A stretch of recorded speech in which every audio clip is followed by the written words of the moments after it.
બોલો ઉમિયા માત કી જય। આજની આ સભાના અધ્યક્ષ મુરબ્બી શ્રી દાદા બાપા, વર્તમાન ટ્રસ્ટીશ્રીઓ, જ્યાં આને મહાસંગ્રામ કહીએ કે આપણી ચૂંટણી પ્રક્રિયા એમના પંચના વડીલ મુરબ્બીશ્રીઓ,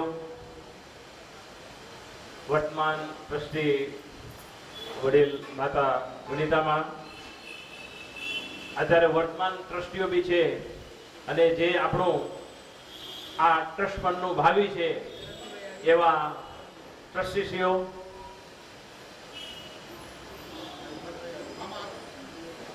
આ ચૂંટણી પંચના સભ્યો શ્રી મુરબ્બી કરમસિંહભાઈ, રામજીયાણી, હિંમતભાઈ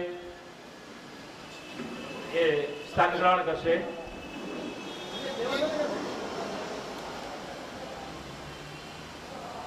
હિંમતભાઈ, તમે પણ મંચસ્થ સ્થાન ગ્રહણ કરશો।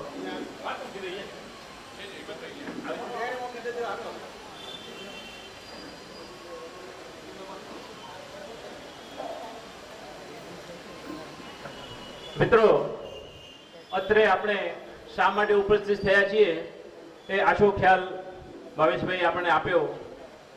છેલ્લા કેટલાક સમયથી આ પ્રક્રિયા ચાલુ છે। આપણા સૌને આપણને ખ્યાલ છે, જનરલી લોકતંત્રમાં ઇલેક્શન એને એક પર્વ માનવામાં આવે છે, પરંતુ એની એ જગ્યા હોય, એ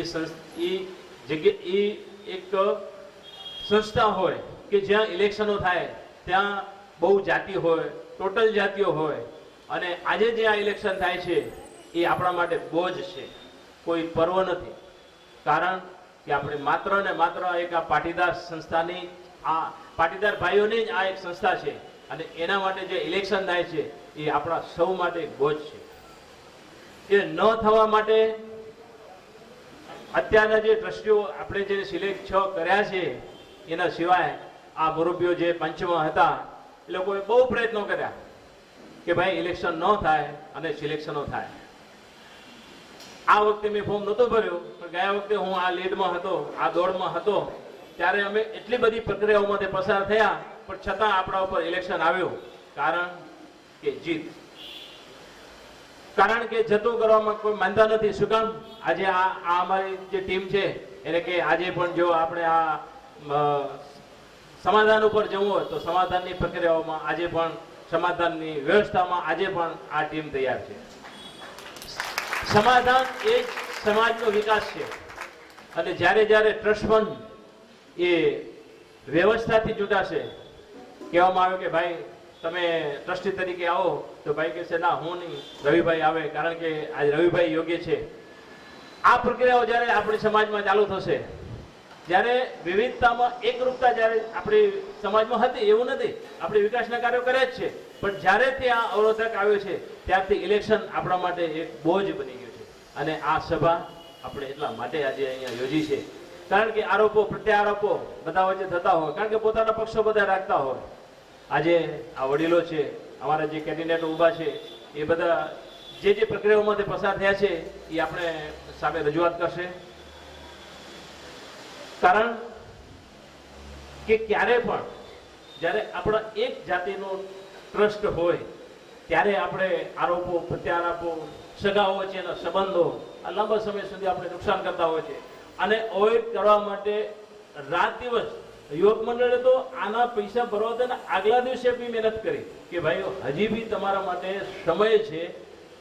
એક ગ્રુપ અંદર બેસીને રાહ જુએ છે, જ્યારે બીજો ગ્રુપ એક પગલું આગળ આવવા તૈયાર નથી, ત્યારે ન છૂટકે આપણા ઉપર આ લોકો 11,000 રૂપિયા ભરી અને પોતાના નામ ત્યાં દર્જ કરાવે।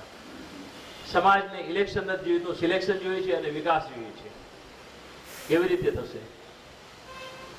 અને આ શા માટે આપણા ઉપર આ વસ્તુ આવી પડી એ આપણે આપણા જે કેન્ડિડેટ ભાઈઓ છે, એ સમાધાન પંચના ભાઈઓ છે, એ આપણને વિસ્તૃત માહિતી આપશે। અને આપણે જે વોટર્સ છીએ એ આપણે વોટર્સને શું કરવાનું છે? કારણ કે આ લોકોને આપણે ચૂંટી 15, 17 કે 21 જણા છે ચૂંટીને આપણે મૂકવાના છે, પરંતુ આપણે વોટર્સે શું કરવાનું છે?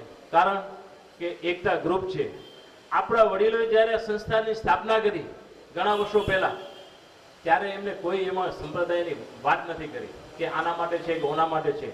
આપણા જે બી પરિવારો છે, પાટીદારના પરિવારો માટે આ સંસ્થા છે અને એના દરેક સભ્યો આમાં કોઈ જાતના ભેદભાવ વગર આનો ઉપયોગ કરી શકે છે, આના ટ્રસ્ટીઓ બની શકે છે, આના સભ્યો બની શકે છે. અને સૌથી મોટી વિશેષતા આપણા વડીલોની દીર્ઘદ્રષ્ટિ જુઓ કે તમે અહીંયા જન્મ લીધો, આના સભ્ય બની ગયા.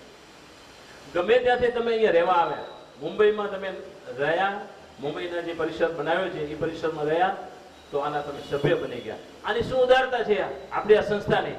અને આજે આ સંસ્થાને આપણે આપણે કોઈ સંપ્રદાયના નામે, કોઈ ભાગલાના નામે જો આપણે ઓલું કરતા હોઈએ, તો આપણે જે આ વડીલોનું જે સપનું હતું એને ક્યાંક આપણે ગેરમાર્ગે જતા હોઈએ એવું આજે આપણે લાગે છે. અને આપણે દુઃખ થાય છે કે વડીલો જ્યારે જે મહેનત કરી હતી, અત્યારે તો શું છે કે આપણી પાસે પૈસા છે, તે વખતે વડીલો 2-5 રૂપિયા કરી અને કમાતા, એમાંથી આ જેને ભવનો બનાવી અને આપણે આપ્યા.